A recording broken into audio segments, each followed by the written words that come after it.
Off time. Oh no, it's not. The start time is In 1 minute. 1:20. Oh, okay. Not 1:29. That's right. That's right. Was one. Oh. Was something ridiculous. Oh, you look normal. Huh? You look normal. I tried to be. You I'm can pretending. sit upright at least. No, no, You can no. sit. No. After back surgery, people can't sit long. No, it was a tough, let's say, 6 weeks, but I'm recovering now. Ah, good. I know it. I had it too.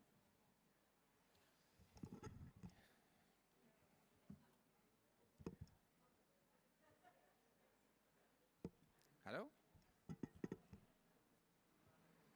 Is there something I should do? Is it not working? Ah, no. Okay. Good morning, everyone. Welcome to this session on prevention, sponsored, co-organized by the European Society for Prevention Research. This is the first and the main session regarding prevention with all the top branch of prevention science and implementation worldwide. We have here on my left Zili Sloboda, the president of Applied Prevention Science International. She was trained in mental health and epidemiology at the Johns Hopkins University. The majority of her research has been related to delivery of health-related services to youth and adults and epidemiology, obviously. That's how you got famous in reality, for me. And she has dedicated the past 10 years only to advancing the use of evidence-based prevention to professionalize prevention practice and the creation of prevention service delivery systems. So the beacon of all the trainings we are doing and we have developed since then. Then we have Marissa Carlson, Executive Director of the Hampshire Teen Institute, a youth leadership development non-profit. She develops trainings for TIs, youth, and adult volunteer staff, and is a trainer for multiple prevention professional development workshops created through the US Substance Use and Mental Health Services Administration, SHAMSA, as we say, isn't it? And she's the lead advisor for the Prevention Credential at the International Credential and Reciprocity Consortium, IC and RC, which is really important in this context here. Can I stop now?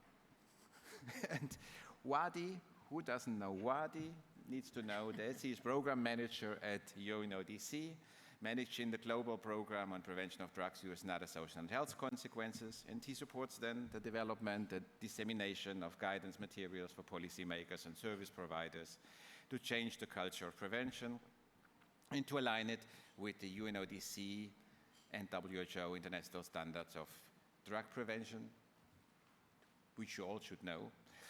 And he also supports the development and piloting of interventions in line with these standards internationally. And here we have Michal, who I have to invent everything because he didn't send me anything. So Michal is the author and the developer with his team of the only existing quality assurance system for prevention in the entire world.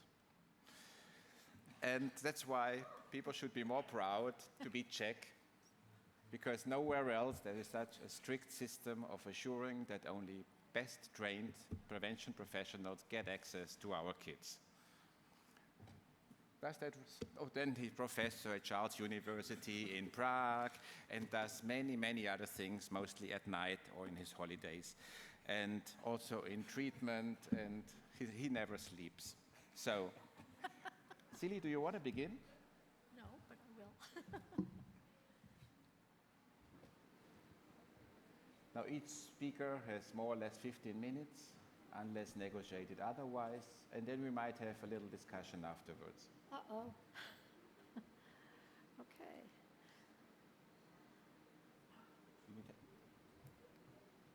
Okay. A structure of today's presentations, I'm going to talk about the establishment of profession and what that means.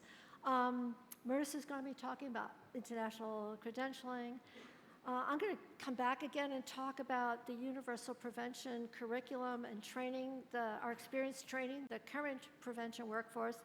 And then Wadih, And Michal's going to be talking about the work he's been doing at Charles University, and then Wadih's going to be talking about the international standards and their important role in the professionalization of the field.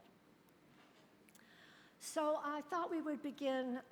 Those of you who know me know I'm a little pedantic. I'd sort of lecture. I'm sorry about that, but I wanted to give some structure to the session. So when we talk about the establishment of profession, what do we mean? And those of you who are sociologists know that there is a field called the sociology of professions. And sociologists outline 5 key elements that I tried to capture in this slide of having a profession, how a profession is differentiated from other occupational groups.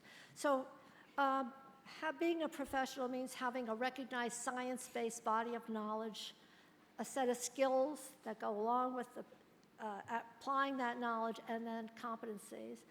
Then there's establishing the authority to define the problems addressed by the profession and how do we address them and how we treat them. And then putting in place sanctions regarding who gets admitted to the field and what kind of training is involved. And of course, I am technologically impaired here. We talk about having a code of ethics for your profession. And those of you who have been trained in other professions are aware of all of these elements, I'm sure. And then there's, of course, a culture.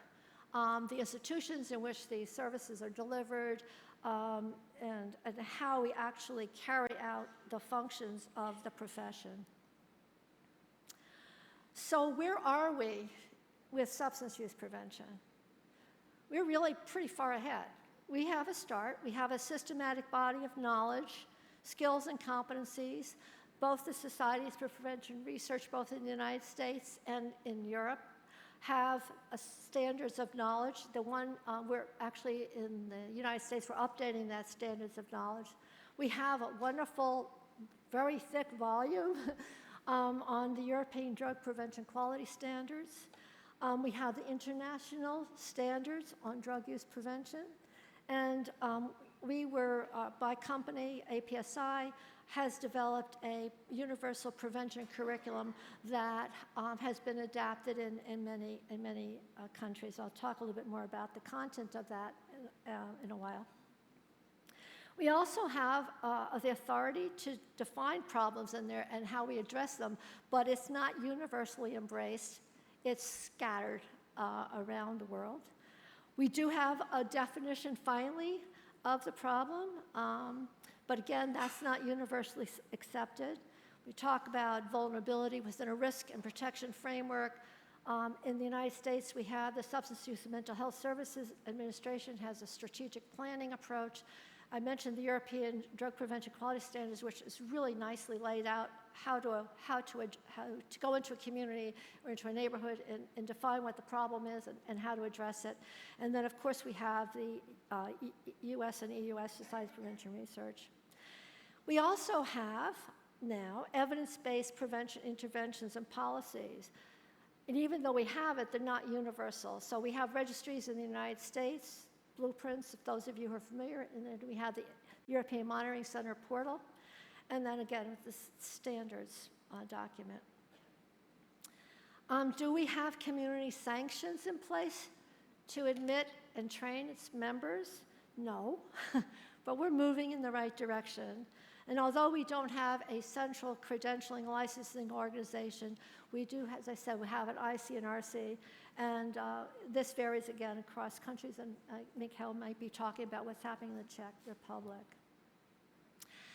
And we have ethics, codes of ethics. The Prevention Think Tank created a code of ethics several years ago, I think 2011, but they've updated it 2017. It's very comprehensive. And also professional ethics are outlined in the European Drug Prevention Quality Standards.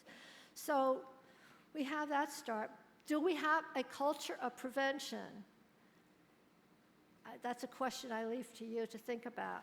Do we have a culture of prevention that includes the institutions whereby how we provide these services? And do we have prevention professionals who share the same knowledge base, share the same code of ethics, share competencies to carry it out? I think we're getting there, as I said. I wanted to talk about the science and how important prevention science is to prevention practice next. So we do have a science. We have science-based knowledge and skills that help prevention professionals build a case for evidence-based prevention. It includes epidemiology. It includes what prevention definitions and principles there are. It includes research methods in the field. Both, again, the Societies for Prevention Research have documentation to support the research methods that need to be used in evaluating prevention programs. And, but do we have monitoring and evaluation in place? We have the ways of doing that, but we don't have them in place universally again. What else do prevention professionals need to implement evidence-based interventions? Advocacy and communication skills, so we do have training. There's been a number of trainings going on in Europe, I know, and in the United States around what kinds of skills to use in creating a persuasive message, particularly to policymakers, because in most places they're only in for a short time and they want to, make a splash while they're there. I always think that we should tell them that they're leaving a legacy behind them. Again, the skills on selecting. How do you select evidence-based intervention or policy that best suits the needs of the community that we're working on? We need knowledge of planning, implementing, and monitoring and evaluation. Monitoring, when I do training prevention professionals, certainly in the United States, monitoring is kind of a challenge for them. And to me, it's like management information system. Are you reaching the people you want to reach? Are you getting the short-term outcomes that you really need to have? And if you're not, why not? And that's when you get involved with implementation fidelity, et cetera. And then, of course, I can't underscore enough professional ethics. So what knowledge do we have in place right now? This is a reformulation of a planning process that's the implementation cycle that's in the European the volume, setting forth all that we need. And you can see that there's a flow. And prevention professionals really need to understand this framework that you have to do a needs and resource assessment. You have to then use that information to select the appropriate prevention, intervention, or policy, and then how do you prepare for that, et cetera. And again, of course, across the bottom is monitoring and evaluation along the way to make sure that you're doing, that indeed people that you want to address with your prevention program are actually involved. I don't know how many of you, I can't see you by the way, how many of you do parenting programs and who shows up at these parenting programs most of the time? They're not necessarily the population that needs the parenting skills that you're teaching. I mean, being a parent, all parents need parenting skills, but if you're targeting a specific population that may have children who are vulnerable, they don't always show up at these things. So we want to make sure that you're reaching the right population. It means having the knowledge and skills to do this work. And that's really important, and that's where training comes in. So how I connect prevention science to practice is, as I said, prevention science includes epidemiology, intervention development, and research methods, and the prevention professionals' task are to assess the problem, to look at the resources that are available, selecting the appropriate intervention, and then monitoring and evaluating them. And the other thing I think we tend to neglect when we do talk about advocacy, but the prevention professional is the one that translates prevention science to the community. And we need to make sure that they feel comfortable doing that, that they're skilled at doing that. So training is extremely important to make these connections. I'm now going to turn this over to, let me go back. Marissa, sorry, Marissa. I'm sure you get that a lot. Not quite sure how to change the slides. Here we go, Marissa. Okay. I turn this over to you. This baton is being turned over to you, and I messed up. There you go. Thank you so much, Zili. I will work on pulling this one up. Thank you. So, as Gregor so kindly said, my name is Marissa Carlson. I am thrilled to be here and talking a little bit about a passionate subject for me, which I think is shared by the rest of the panel around that professionalization of the workforce. So really looking at a specific model that exists within the International Credentialing and Reciprocity Consortium. So a very lengthy term, often gets abbreviated to IC and RC. And that's a little bit of my background.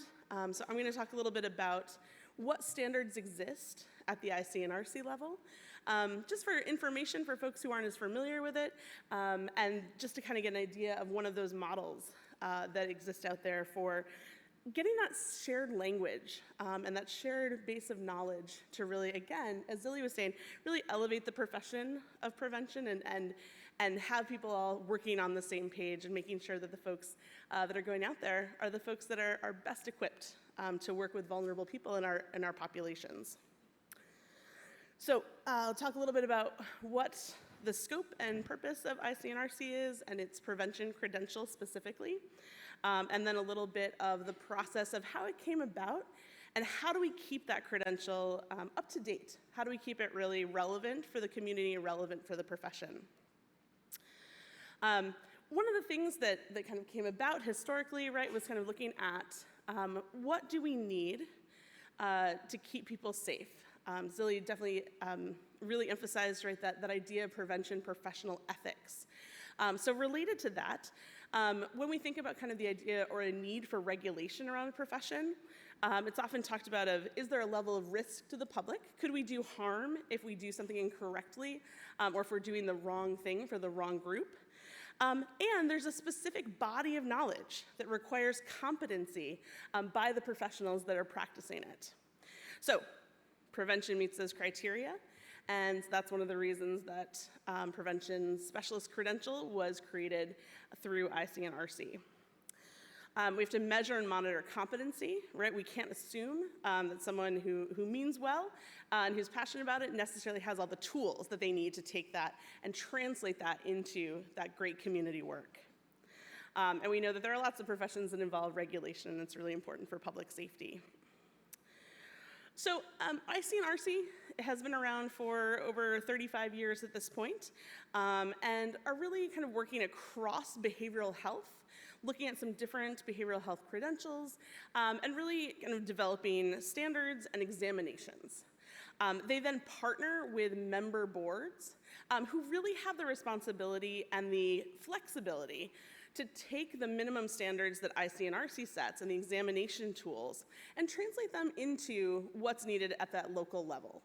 So in the United States, it often looks like individual states having boards, and then there are countries around the world that also have adopted these standards and have built off of them what's going to be most appropriate for their population.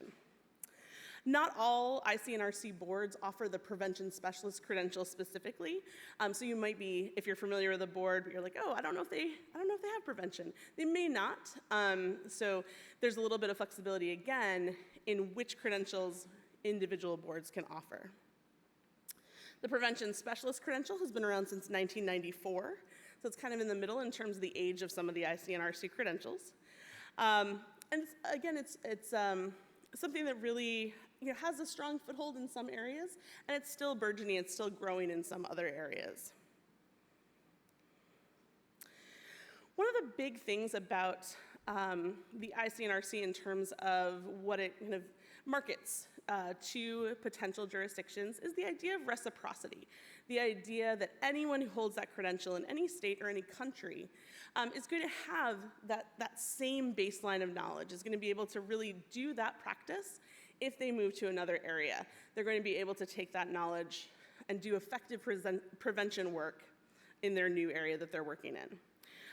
So just highlighted a few of the areas that both have the prevention specialist credential and also that have that reciprocity piece. So the credential can be transferred between these different areas. So some of the benefits of certification when we're thinking about this particular prevention specialist credential. Things that I haven't maybe want to pull out to highlight, because a lot of these are things we've already talked about. A marketing tool in one's own professional journey, right? So not just kind of keeping the public safe and doing that good prevention work, but what can people advertise on their resume or their CV about the base of knowledge that they have. A marketing tool for their organizations, right? To be able to say that the people doing prevention work with our company, our nonprofit, our NGO, these folks are really doing that great work, and they have that stamp of approval, they have that certification. And then, of course, we talked about reciprocity. There's also that elevated level of public protection when a certifying body or a board is involved. All of the member boards have developed kind of an ethical, addressing ethical issues process, right? So if a member of the public or another professional is concerned about ethical behavior in a credentialed person, they've got that board level to report that to and to check in with and go through a process to investigate that. And then we'd also, as we talked about, Zili was talking about the importance of advocacy, right? That's a big piece. We want to make sure that we're advocating for the good work of prevention. We're advocating to those funders, those government entities, those other healthcare entities. And when we have trained professionals, credentialed professionals that are sharing that same knowledge base and that same language, it's easier to be those strong, vocal advocates for the work that we do. So a little bit, as I said, about how did this credential come about and how do we make sure that it's staying relevant? So every 5 years or so, a job analysis task group comes together. This is made up of subject matter experts in the field of prevention. It involves both US and international representation within that group.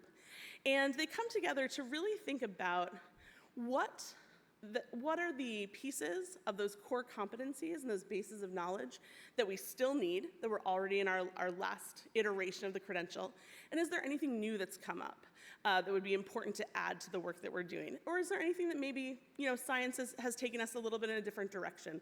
Is there anything that doesn't make as much sense to have at that core level of knowledge that someone should do to provide that good work in the community?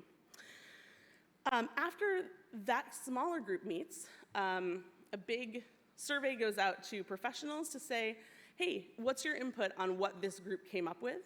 So they're not necessarily having to do that work, that kind of retreat work, but they're still getting that input. We get a much larger group of people, much larger number, providing input to what those core things are. What are they doing in the day-to-day, right, of their particular jobs? From there, we really look at then updating the exam.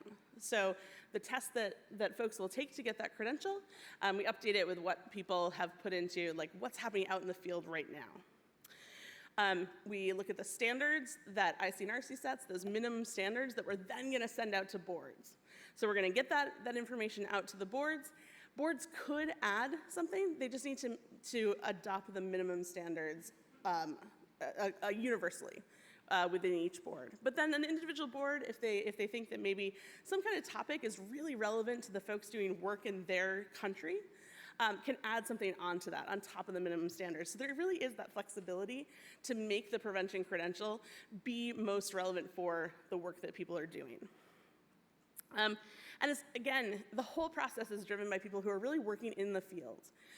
We especially try to keep the subject matter expert experience level to kind of like within the past decade of becoming credentialed, so that we're not just kind of taking a whole bunch of awesome people who may be 30, 40 years into their careers and maybe not quite as in touch with some of the newer science or some of the newer practices that are happening. So we want to make sure we're getting those young voices to the profession that are involved. Currently, for this newest iteration and the previous one, we have 6 prevention specialist domains. You can find all of the pieces that Zili has talked about, and then we'll talk about as well, within these different domains. So even in places where we use slightly different terminology, we're getting at those same core competencies. So looking at the different things, there's things that are going to be very relevant if you're doing direct work, maybe with youth. But there's also going to be things that are really relevant at that community organization or that environmental change level if you're working more on the policy side, looking kind of big picture systems. This is a little bit about some of the details. I apologize that the print got a little bit small there. But this is the minimum standard that we currently have. So again, boards can add to it, they just can't take away from what that is.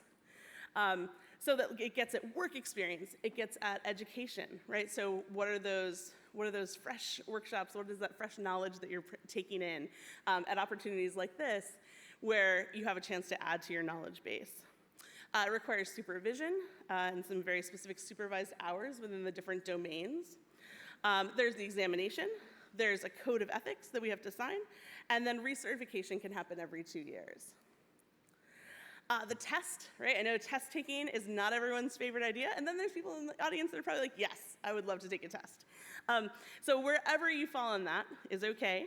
It's 125 questions, 25 additional questions around the test to kind of get some data around them to see how they're performing for possible addition to other future test forms. They're computer-based. They are offered on demand all year round. And there is now some options for remote and home testing for folks as well. And then people really do get feedback. Once they take the test, they get feedback on how their performance is broken down through each domain. So they really get a chance to see, are there places of strength that they already have? If they don't pass on that first attempt, they get a chance to see, where could I get some more training? Where could I focus my knowledge and focus my work experience so that I can get a little bit more well-versed in that particular topic? There's a lot of fantastic psychometric standards that go into testing, which I won't get into here, but we do work very specifically with a testing company to remove bias as much as possible and to really work on the scientific side of setting scores and what's passing, what wouldn't pass at a certain time. Just as a little bit of kind of what numbers are we talking about? So there's definitely a huge range in terms of how folks perform and how prepared they're feeling. But an international pass rate of about 79% over the past decade. And we're talking right now with the prevention specialist credentials specifically, about 3,100 folks who are credentialed through the various member boards. This is just a little bit more info if you're interested in kind of where those averages are, how people are doing in these different domains. This gives a little info about that. There's a lot of opportunity within the credential to really focus on what your job is and what your role is while still getting that real baseline of knowledge. So you can see the professional growth and responsibility domain can really be something that captures a lot of different topics. And it's something that you can really kind of find those things that are most relevant to your work and get further training in there and have that support the credential as well. So I think there's a lot of feeling of wanting both the credential to support the field, but also wanting the credential to support the individual practitioner and have them feel like it's really worth their time and effort. So throwing up some contact info on there. If folks have any questions about prevention credentialing, I threw 3 fantastic people to talk to. I'm the first one, so that's how you can find me. And there's some other folks who are also prevention specialists and greats in the field, Julie Stevens and Sandra Del Sesto, who also have a lot of knowledge around the credentialing process. So if you have questions or if you are looking for more information about what might be available in your area, please don't hesitate to reach out to us. And I will turn it over to our next person again.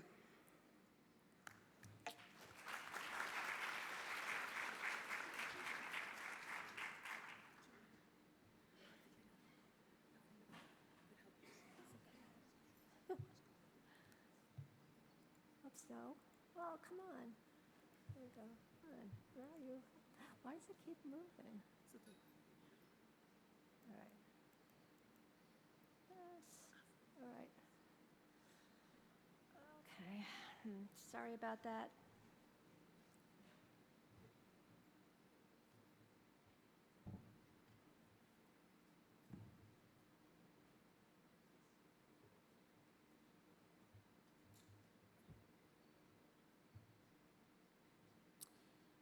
So, thank you very much, Marissa.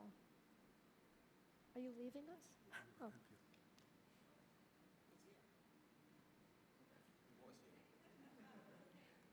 I thought I was dead. Okay. Did I All right. break it? Okay. So, I don't know, as I said, I can't see you. How many of you know about the Universal Prevention Curriculum? Okay, good, all right. Just a little side note, it's not part of the slides. I was part of the team that worked on with UNODC on the international standards. And when we developed the international standards, the UNODC wanted to develop a series of seminars for minister level people. And while we were talking about that, I was thinking about my own experience.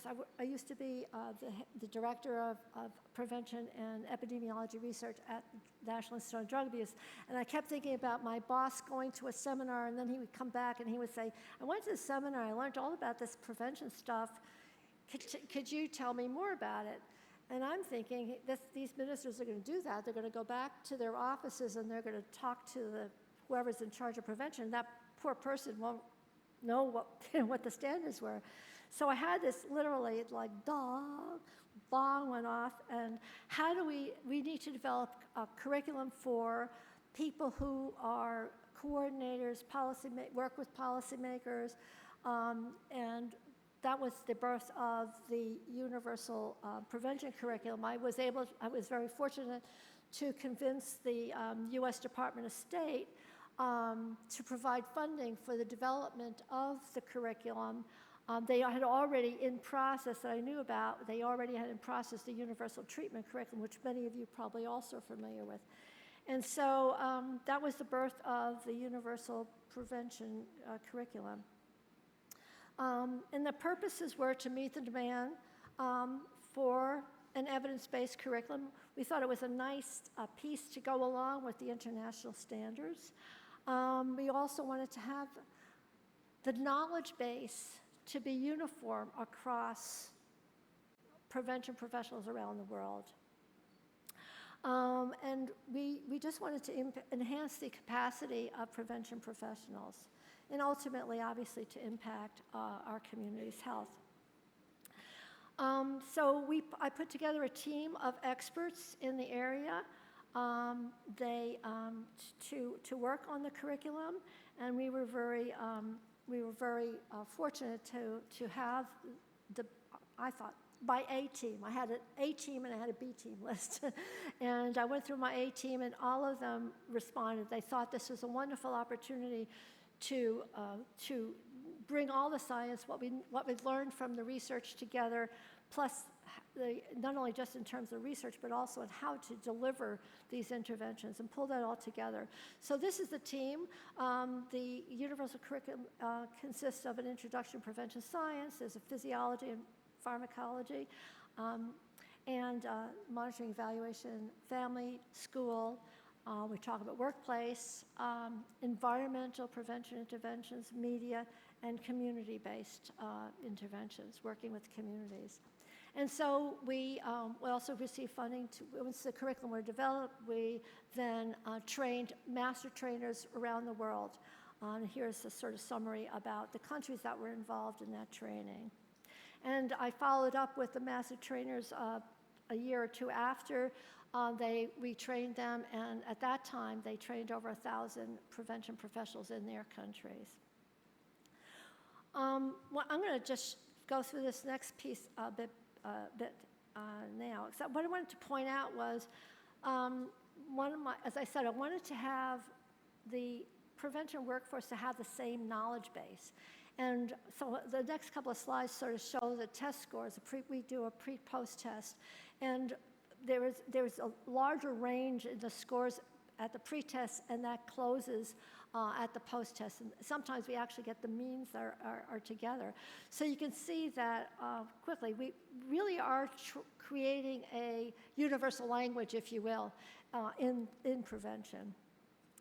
Of course, what happened was COVID came along. We were doing face-to-face trainings, and that stopped. And we were starting to train in the United States. And so we developed an online program, and we call it the Foundations of Prevention Science and Practice. One of the problems with the UPC was we were updating the science in it, but funding was cut off, and we weren't able to continue doing that. With the foundations piece, we were able to update the science and make it more up to date. I got more to do.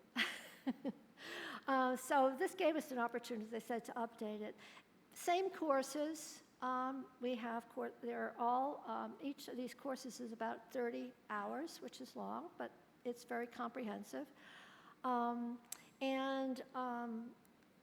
What we did was, because we wanted to help our prevention professionals get licensed and credentialed, we did a cross match between what we were training in the courses against what the domains were and the tasks of the IC and RC exam, and we had complete coverage.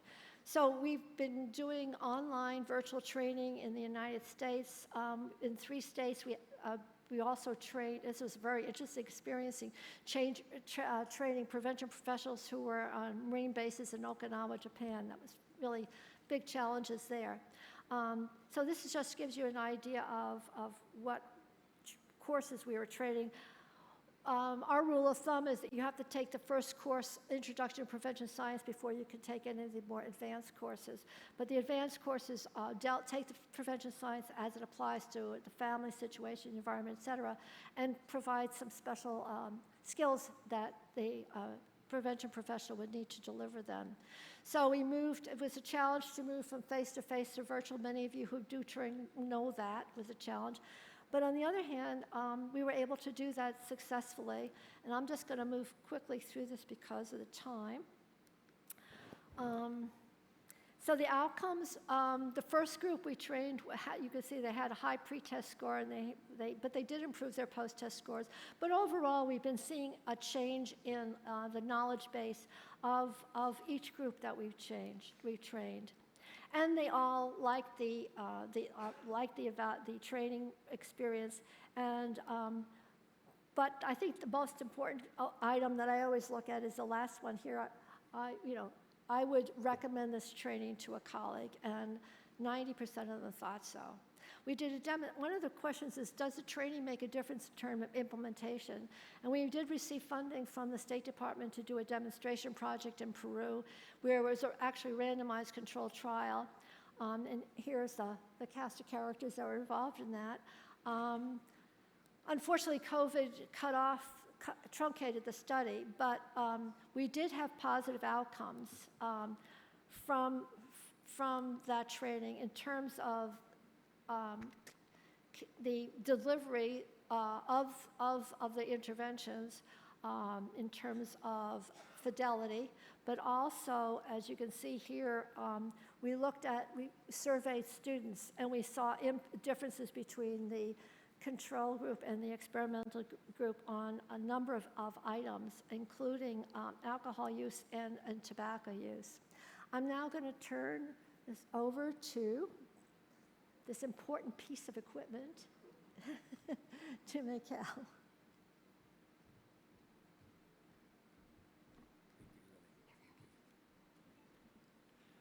Good afternoon, ladies and gentlemen.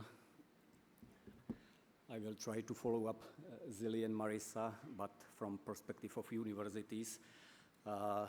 Maybe you can ask why universities. We believe that universities are representing very challenging issue in terms of how we can improve the quality of workforce systematically and having really pretty high sustainability. At the same time, despite the fact that we have SPR, bodies like SPR, EU SPR, and other international agencies for many years. The translating science into the practice is still a bigger problem, and answer or responding to this problem can be represented especially by universities. So at the beginning was the issue how many universities are involved, what they are offering, and what kind of programs, graduating, undergraduating, or postgraduating, and at the same time where exactly these programs are located. I presented this data for many times, so I don't want to waste your time. Just very briefly, we have started with mapping of European programs, and it was already published. We were mapping also Northern American universities with addiction-specific programs or addiction specialty programs.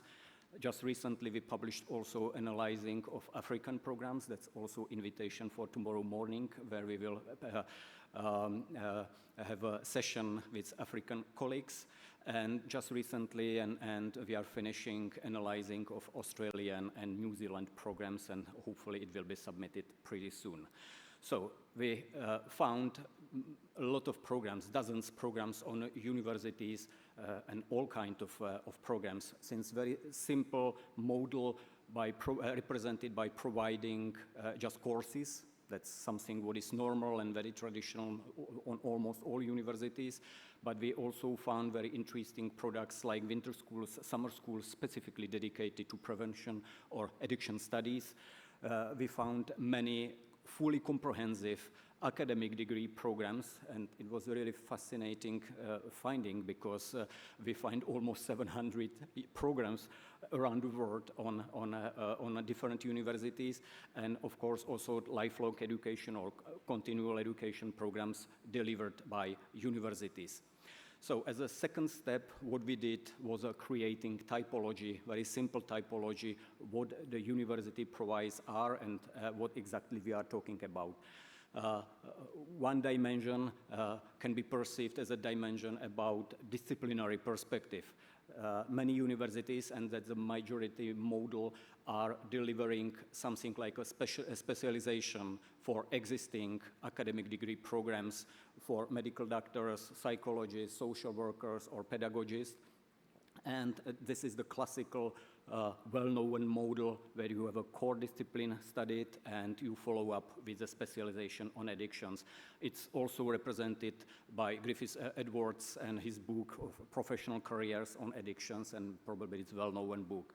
And the second group is representing university study programs, usually academic degree programs, where addiction studies are the core qualification. It means that people are studying addiction studies and they are graduating as addiction professionals.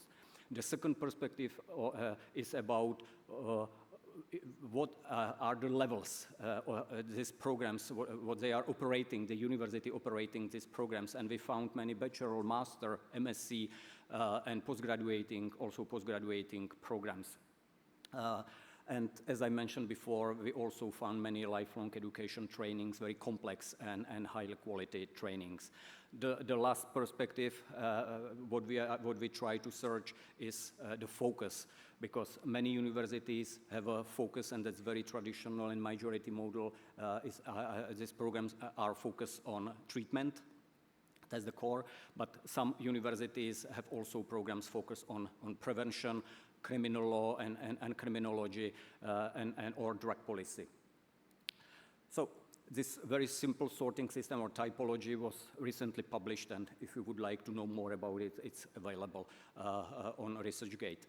So at the beginning, we have decided to create something like international networking and an international body where we can speak together and having continued dialogue and exchange our experiences. And after a couple of years, we have almost 320 members. We have no individual membership. We have an institutional membership. And thanks to funding from INL, we can run this international agency and having annual conferences and exchange our knowledge, skills, what we already have from our students, how to teach and how to train students.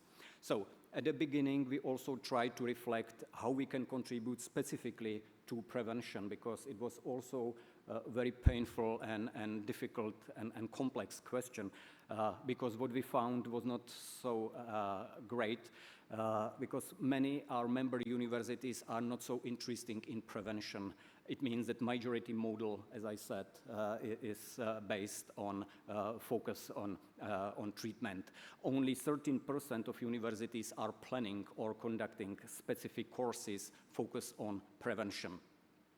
So it means that professional competencies, that's a logical consequence, that professional competencies on universities, or competencies of people graduating from this program are relatively very narrow, usually dominantly focused on treatment with very weak or almost missing prevention area. And if you triangulate it with case studies, and we have tens of case studies already published about some of these university programs, that's very similar picture.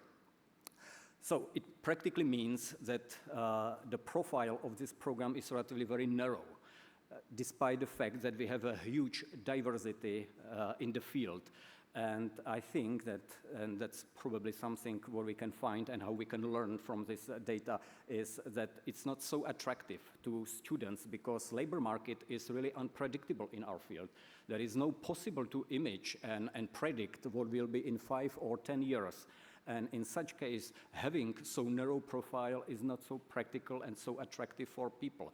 And that's probably one of the answers that in some countries we have a problem with number of students or people applying to be students on these university programs. We have also almost missing career pathway in this area, and that's something that is also not so attractive for students.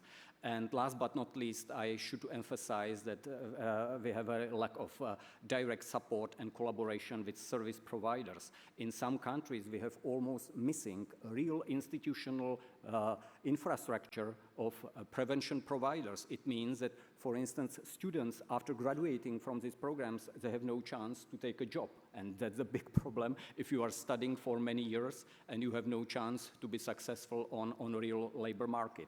So it means that it's practically against the maturating process of our field, despite the fact that we went through more than 100 years long process in treatment, and we have a lot of practical-oriented university programs preparing people for a real position on labor market in treatment institutions. We haven't in many countries something like that in prevention, and I think that this is big break and something what is big obstacle for further process. Thanks to support of INL and team led by Zili, and as I mentioned before, we have a first international curricula on prevention, very complex material on different level, what is possible to use also for university purpose, and that's what we are trying to do with our colleagues and with our member universities. It means that I'm practically talking about implementing this curricula into the existing programs, or integrating this curricula when these university teams are preparing new accreditation on their universities in particular countries. It means that we are trying to support this process by some ways, but at the beginning we needed to know more about this very complex and difficult process.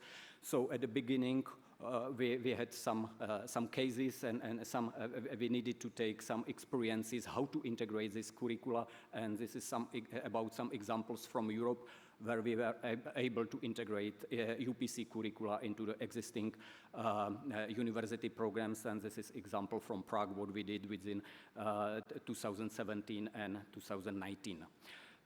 So we have created also a very simple list of recommendations for our university members. First one is mixing. We try to recommend mixing treatment curricula and prevention, and there is no necessary to have a highly sophisticated strategy for something like that. It can be at the beginning just about some courses, and that's fine, that's enough to start. At the same time, I think that we learn better from successful models. For instance, we have some first program, successful program PhD program in Zagreb, on University of Zagreb can be one example. Another example can be a graduated program in Spain on Balearic Islands, or in Georgia, in Tbilisi, where these university teams are mixing treatment and prevention perspective and creating a broader profile for students. At the same time, we are trying to support our members also in terms of implementation process. We have developed very specific implementation guide and provide guidance to our university members since NIS assessment, and doesn't matter if they are just planning accreditation or they are running program and they try to integrate prevention into the curricula. So this is the second stream, what we did, what we do in terms of online support of our members, and COVID times we're mentioning, and we took it as an opportunity how we can improve our work, and especially in terms of online materials and online trainings. We were really happy that in Europe we had a UPC Adapt project, what created a compressed version of UPC. We took this curriculum, European Prevention Curriculum, and we created this simple online training course for universities. We have two mutations, thesis for 8 hours and full version for 40 hours. And we created this program and started to share with other universities. So, and it was really fascinating because some universities joined us and used this simple online training. It's fully automatic with virtual tutor. And after creating some partnerships now, because of collaboration with University of Balearic Islands, we have a Spanish version, not only English. Because of collaboration with Open University Lisbon, we have a Portuguese version, and now we have a trilateral project with Ukraine and Peru, and we are finishing also Ukraine version. That's what we do in terms of online support and sharing this training. And at the same time, we have also alternative branch for non-university training, and together with ISAP, International Society of Substance Use Professionals, we have developed complex training based on this online, but together with face-to-face training led by Rachel Donini, and I think that it's a very successful product what ISAP is providing now. Another product, what we are trying to do is academic mobility. And as I mentioned, we have some first online products, and we are trying to support academic mobility. I mean specifically online mobility, because Erasmus is something what doesn't allow to be everywhere and every time for a long time, and it means that we need to find alternatives, and upcoming times are not so good in terms of income and budget for international collaboration and sending students. So we created a very simple program led by Professor Henriquez, and now we have 23 courses in the database, and we will pilot it next year with European universities, and in case of successful output, we will offer it also other universities outside of Europe.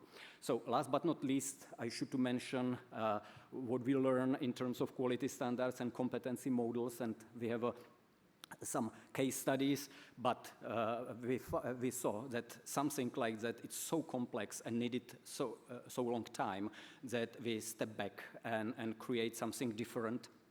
I will proceed because we are running out of time. And what we did is creating international group and invited people from GCCC, ISAP, and ADAC, and we created competency model specifically on treatment as a first step, and try to learn what it takes and be prepared for a discussion how to extend this model and how to integrate prevention within next 2 years. But at the beginning was the majority of our members calling for something like that specifically in treatment. On the other hand, I think that especially this collaboration, international collaboration based on analyzing of existing competency models, this is something how we can contribute to this very complex process. And that doesn't matter if we are talking about academic space, academic institution, or outside of academic institutions. And at the same time, what is really fascinating is to observe, to witness emerging completely new professional group with completely new professional identity, with very broad profile, integrated treatment, harm reduction, and prevention together in one. Thank you very much, and hopefully we'll have a... Thank you.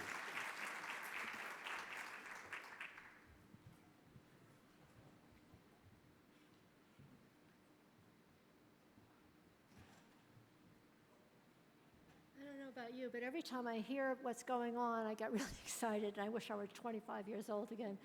But I'd like to now introduce Wadih. Wadih is going to be talking specifically about the role of international standards, at least I hope that's what you're going to do, in relationship and how key it has been, I think, to the development and of professionalization of the field.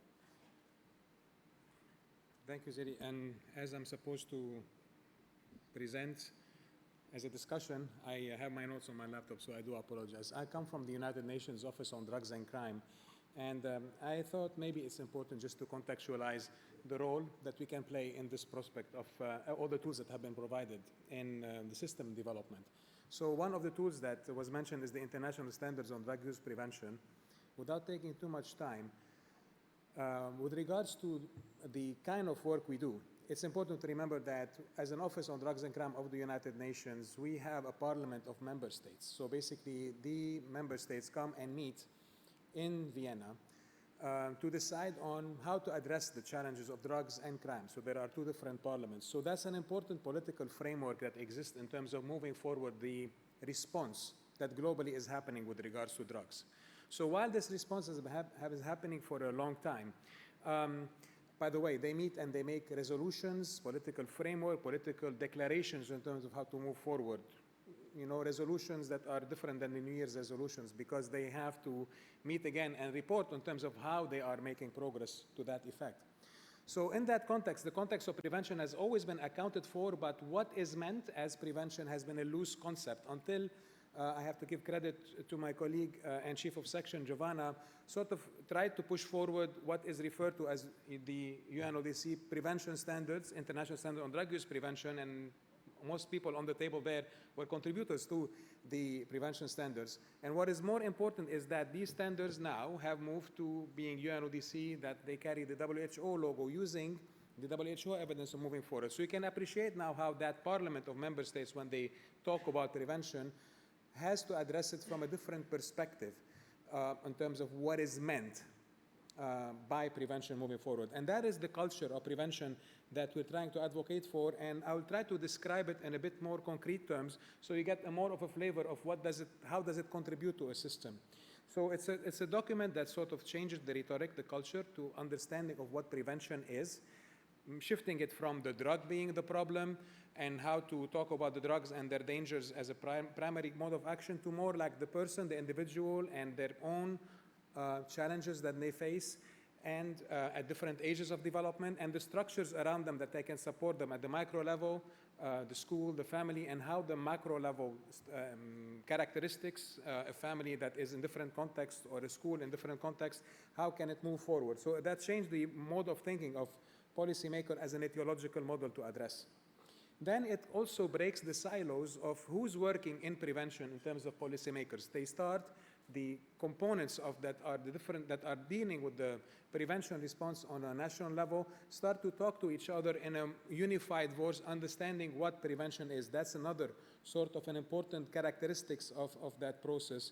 And they start improving the mapping of the services that exist in the country, rather than just focusing on the programs that necessarily talk about drugs. They focus on developmental programs that they have that are more in line with the etiological model that is prescribed.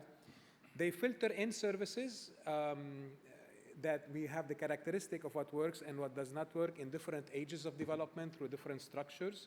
So they start comparing what they have to what the science says, so they know what to improve. They filter in what works, what does not work, and how to improve what does not work, and how to tease out completely things that are not in line what the standard says, so they can identify also gaps of how to move forward to really fill in different age groups and subgroups that needs to be addressed.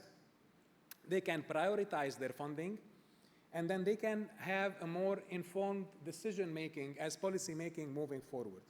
So all of these elements were missing elements for these member states to really appreciate how to move forward. It's not the availability of science, but it's more like reflecting of how that science can be translated on the ground so that they can improve their services. Michal talked about the challenges that they face in terms of appreciating what does that mean in terms of a structure. So basically the prevention standards move to a level that they try to generate an appetite and an affinity and a need for the tools that we're talking about there, and more of an appreciation of how can these tools improve, move from just a registry of services, which is a key important thing in terms of work, to how to develop a system of work, bringing together the elements, bringing the implementation strategies that work, but within a cycle where the stakeholders that are working on the planning processes are speaking the same language and have a common vision, and the stakeholders that are providing the services as well know what works and what does not work and how they can use these tools moving forward. But more importantly, the system knows what supportive delivery structure they might have.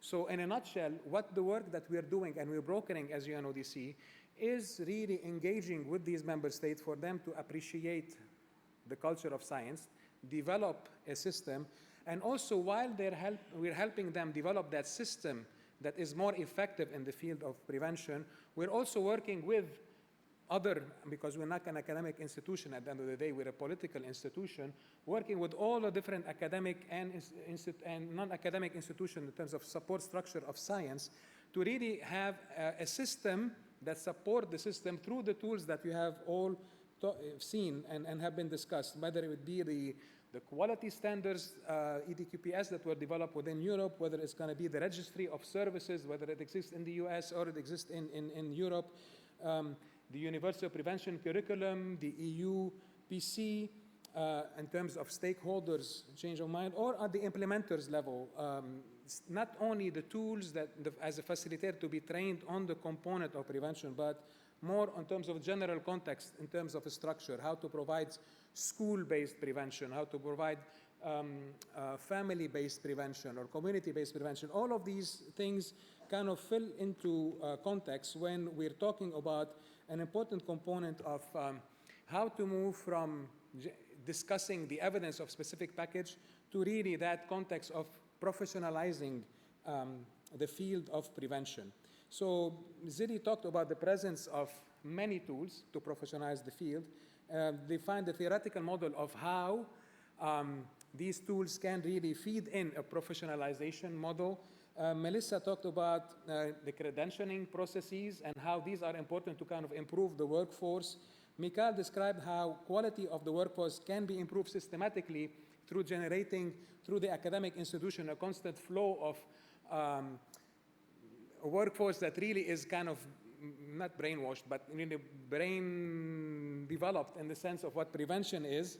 And so I will just wrap up by saying like this is a very exciting time in the field of prevention where we're going just beyond describing specific tools that work or don't work in terms of interventions or strategy to more developing of systems that really move the prevention, accept all of that evidence, as well as generate more effective services moving forward. So we have been challenged by the field of COVID-19.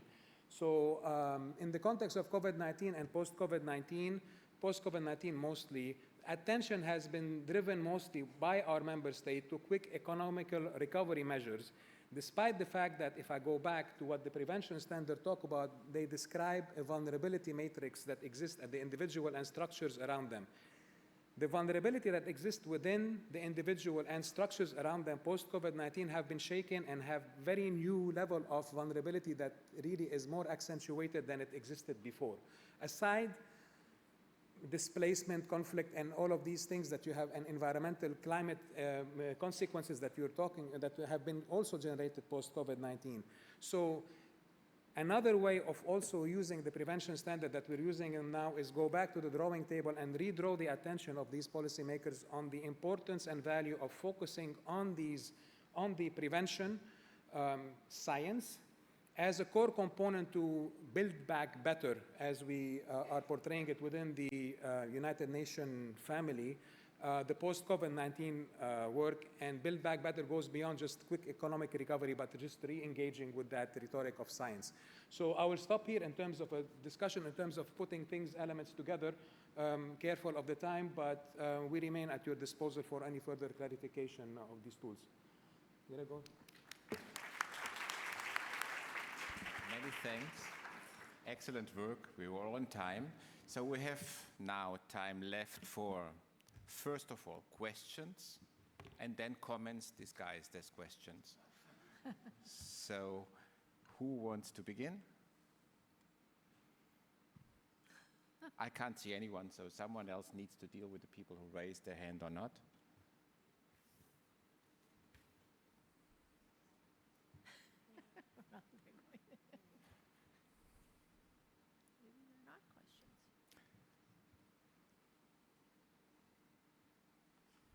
That's why you shouldn't have carbohydrate-rich sandwiches for lunch. Everyone falls asleep afterwards.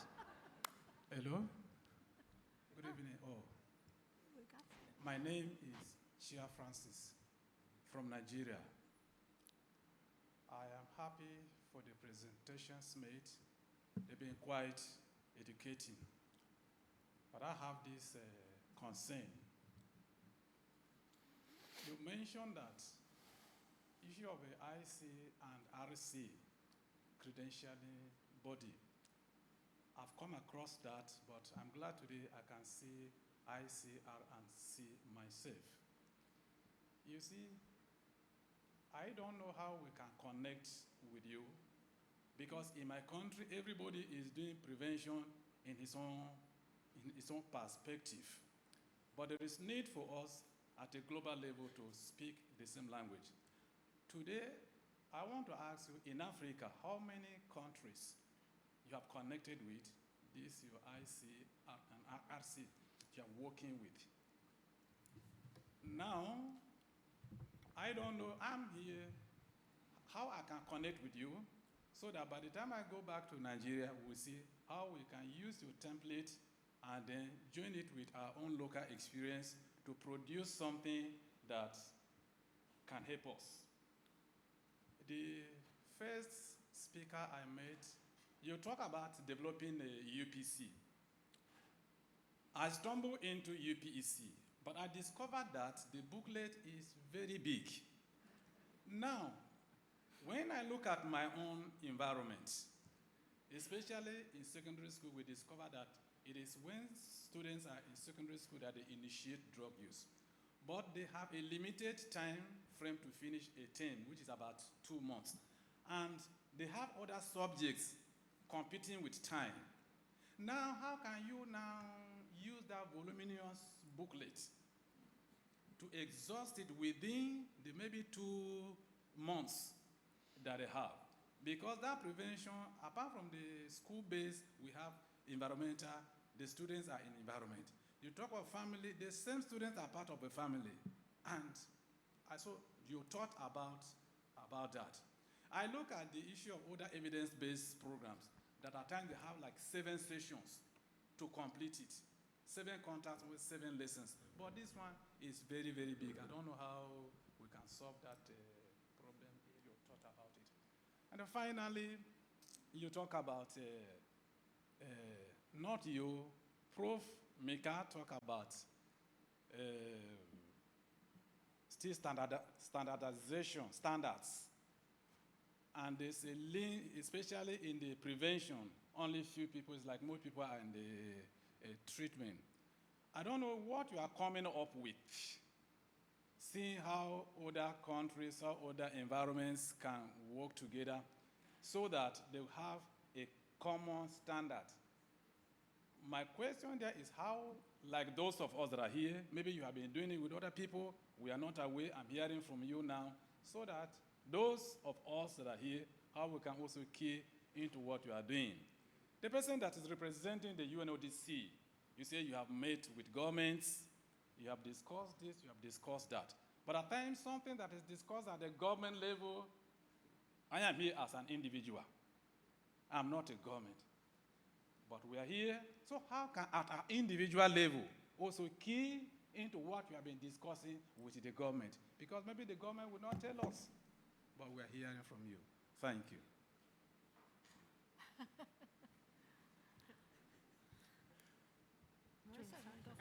Sure. Thank you so much. So as far as I know, that's a big gap that we have at ICNRC. I don't know of any member boards specifically in Africa or serving African jurisdictions. Let's connect after this because I'd love to exchange email and we can talk about what kind of partnerships might be able to come from that.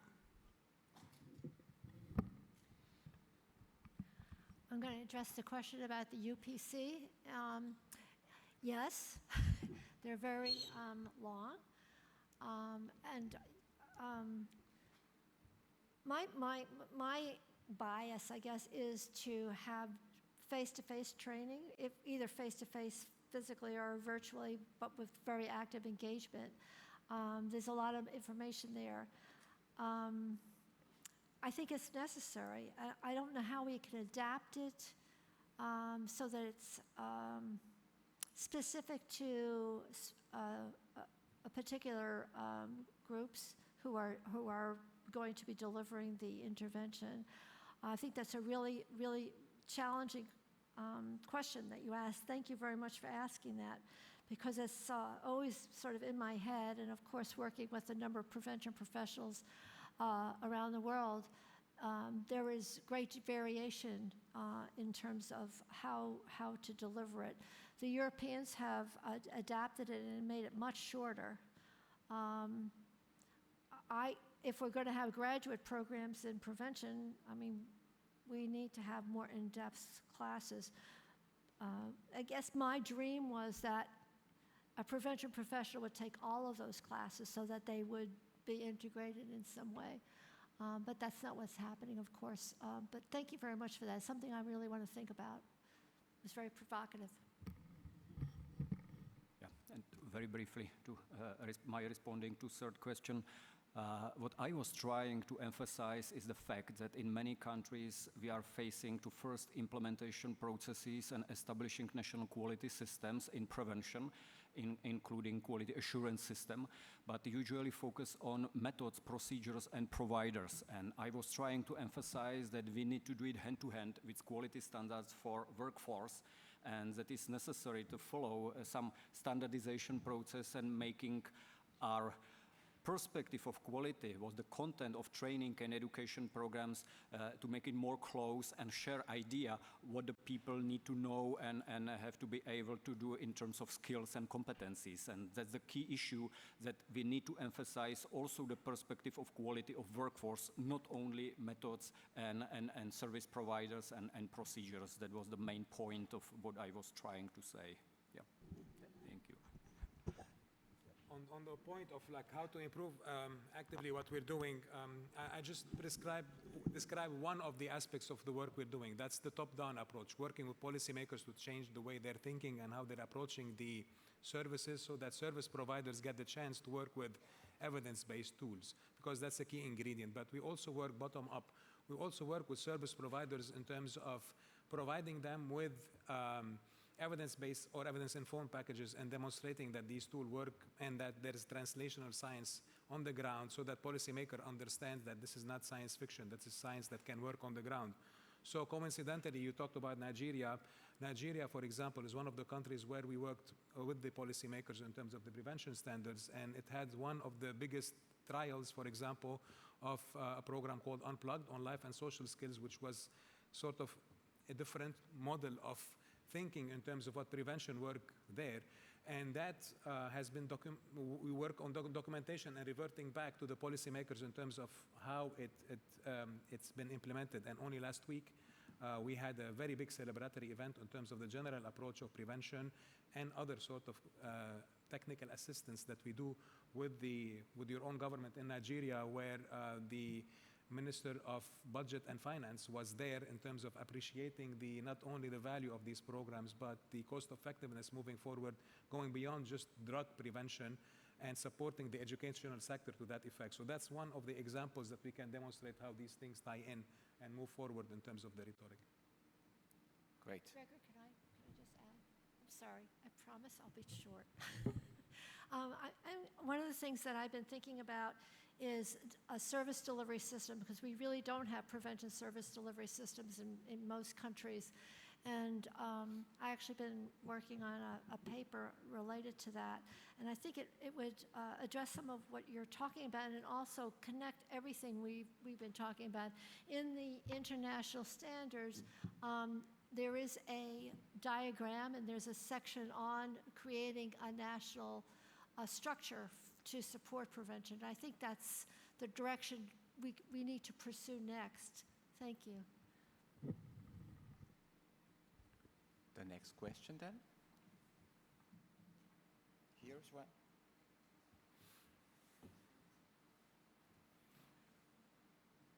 Hello. Thank you to all the speakers for the great presentations. I'm directing this question mostly to Dr. Burkhart. We heard a lot about training programs in the US. Then we had a little introductions more towards the United Nations, but I wanted to kind of know where we stand in Europe as a whole beyond Czechia. So maybe you can tell us more about that. Yeah, thank you. So we have a very, very shortened version of the UPC, which is called the European Prevention Curriculum. And we did an analysis of prevention systems in Europe. Rachele must be sitting somewhere here, who was leading that EU project for it, and came out that the tragedy of prevention in Europe has to do with the fact that the big money for prevention is at local level, municipal level. And the people who take decisions there have obviously never got any training in prevention. In fact, almost nobody in Europe has got training in prevention before they got the job. There's a nice European study on that. So what I'm saying, we are following the Sloboda doctrine, because Mrs. Sloboda herself are saying it's no worse to train prevention specialists, prevention frontline workers, if their bosses have not been duly trained in what actually works in prevention. So we are not putting so much effort in putting university courses forward, in having highly specialized prevention specialists who then will be very badly paid. We have many here in that room who know that perfectly. But we are training these people who take decision, opinion, and policymakers. It's only 2 days. Obviously, in 2 days, Zili is right, you can't train the whole wealth of prevention science. But what we get at every single training is that a fourth or a third of the people said, oh my God, I was wrong. You have shaken my belief foundations. We need to change.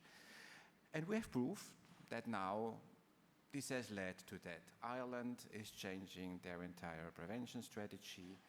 In Spain, you need to have the EUPC courses in the national strategy. In Greece, it is in a national strategy.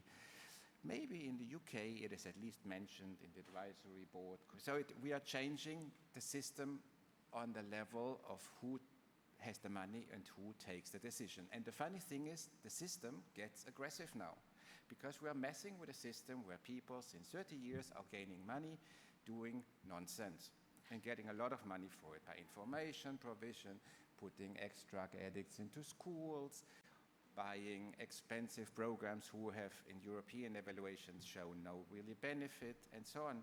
So we are trying to keep it on a way to inform the key people, at least shake their foundations, and if they want more, they come back and get more training, and now where they get to training.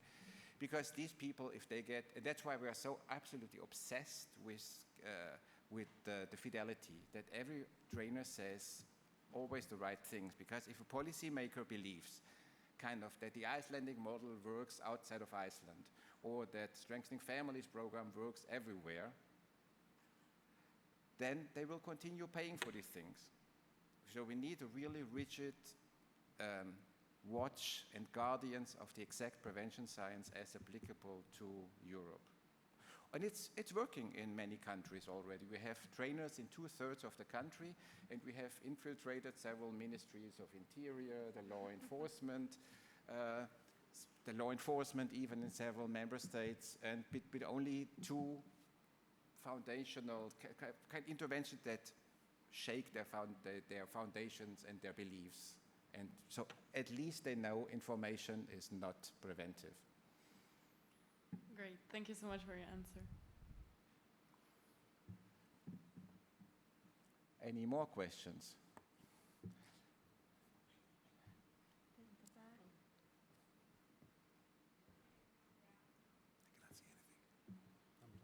Behind you.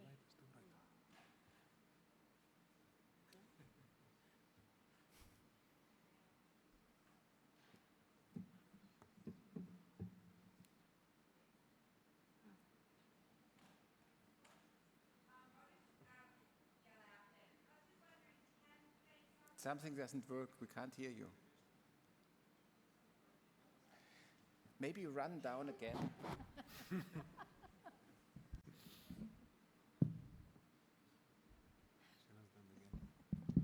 Okay, hi, thanks for those fantastic talks.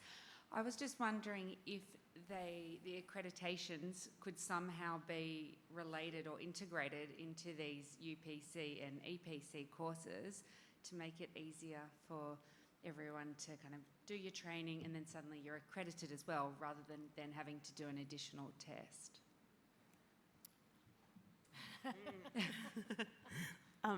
So definitely anything that's any of those hours that are part of the universal prevention curriculum definitely would count towards any member board's requirements around education. The test has also been seen as kind of getting at a little bit of knowledge in a different way than kind of just having gone to a course, and a little bit of sharing some of the application of that knowledge, kind of taking some case studies, some scenarios, and being able to apply some of that knowledge in a testing format. There are opportunities when new boards come on at the ICNRC level to sometimes grandfather in, so certify folks who've been in the field for a number of years and who aren't necessarily new to the field, but are kind of be that base of prevention professionals within the jurisdiction. So that's sometimes a way that testing doesn't have to happen. But also, I'm sure there's other models for accreditation that wouldn't necessarily bring that in. We feel pretty strongly about it on the ICNRC side as being a way of demonstrating knowledge that some people are going to, kind of excel at. There are also some credentials that work with where people can apply if there's really a testing concern to do a portfolio instead, kind of, and demonstrate some work in some special circumstances if folks have a real, a specific barrier towards testing that would make that difficult for them. Sure, thank you. Associated with the UPC should be a pre-post test, and a lot of those questions actually are based on the ICNRC, as I mentioned earlier, with that grid. Hi, good afternoon. My name is Lydia. I work for the government of Catalonia in the health department in the program on substance abuse. And thank you for this interesting and, let's say, shaking session. I was wondering, due to the fact that you are shaking foundations, as you were mentioning, and actually having to account what you also said, that professionals working in addiction are stigmatized too. We are less paid than other professionals. I was wondering, in all the work you're doing, also you're exploring what will be the needs in the years to come, new roles, because we are challenged by the fact that they're short of professionals, and we might need to be innovative in finding responses to to the needs that are there and that will come. So I don't know if in this process of standardization and producing all this qualification and credentiality, we are thinking also on a little bit on the future, because what we are doing is a little bit on the past maybe, and we need to go a little bit further. No? I think it's also a challenging element that we need to have into account. Who wants to answer? Maybe I can start, and colleagues will also add another information. From my perspective, that's exactly what university can do in terms of creating and formulating how we can receive a legislative background for this profession. And from my perspective, I think that we are talking about a regulative profession and with real background in legislation. And for instance, I can give you a very simple example from my country. When we did it, people graduated from our program have a very clear position on labor market, and they have a very clear define what the salary for this position. They can be contracted by insurance companies, and they can do, by the way, at this moment we are only one country in Europe where you have no limit for working with tobacco smokers, and insurance companies will pay you. And it means that we are really talking about heading towards the situations that we will regulate this profession and saving the positions on labor market, and that's only way, from my perspective, that's only way how we can save these positions and increase the real income for these people, because without regulating, that's just a mess, and everybody can do it. Everybody can do it. Yep. But one piece is missing.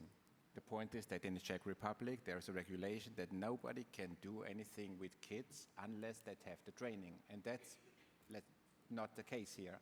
Everyone can go to our kids without any training. Scientology, Hungary, I think most of programs in Hungary are delivered by Scientology, can get to schools and have, not the majority, I have heard reports that many of them at Scientology can go in school, police officers can go in school in some countries. And so it's our fault as well. We need regulations to say prevention is a profession. We should not expose our kids to people who have no prevention training. And that's what the Czechs are doing fine, and that's why you have a position on the market. In the rest of Europe, it's not the case. Many prevention people just do things we did in the 70s and continue doing that on all levels. And it's being paid for. So we need criteria.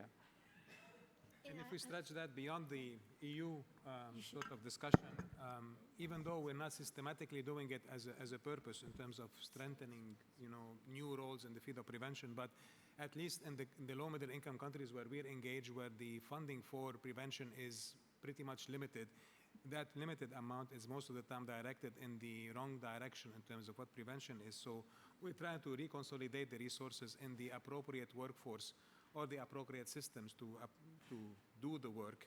An example was given as law enforcement previously. And at the same time, the value added of having such a workforce and such a prevention system in place, not only to prevent drug use, but to support other strategies of development in the country, whether it's the strategy of violence, on crime, on mental health, on education.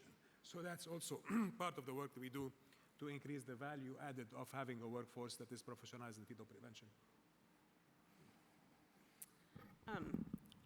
State by state in the US, there are some that have taken the direction of putting prevention credentialing into a state licensing kind of over, a state licensing umbrella. So really having there be that legal aspect to practicing prevention, I think, especially for those protections that have been talked about. So that's one direction.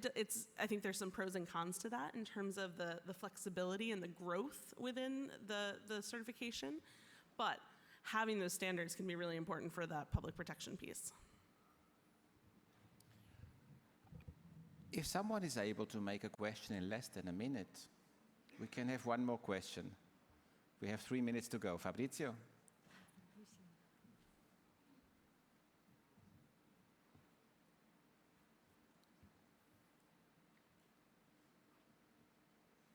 Okay, my name is Fabrizio Faggiano.